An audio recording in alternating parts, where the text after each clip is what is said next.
សិនយើងរស់នៅដោយត្រឹមត្រូវច្បាស់លាស់ត្រឹមត្រូវច្បាស់លាស់មិនដូចពួកឯងនោះទេមិនណាមិនណាលាក់ពុតសម្បត្តិណា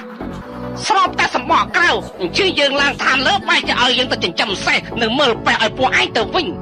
ពួកឯងបានប្រើល្បិចលួចចាប់យើងទៀតគ្រប់រឿងទាំងអស់នេះសុទ្ធតែជាទង្វើរបស់កូនប្រុសឯងតើមែនទេ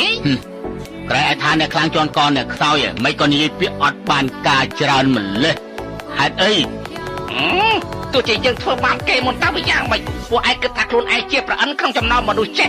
ម៉ែជាមិនប្រើប្រាជ្ញាមកអប់រំយើងឲ្យដឹងខុសត្រូវទេម្នាក់គិតតែពីរឿងភូតកុហកទោះជាអាស្វ័យយើងមានបញ្ញាជាសត្វក៏ដោយក៏វាល្អជាងពួកឯងដែរពួកឯងប្រើប្រាជ្ញាទៅនេះមកជ្រៀននេះគេតែចាត់ទុកជាប្រអិនស្អីទៅតាសុនយើងជាបិសាចឬក៏ពួកឯងហ្នឹងជាបិសាច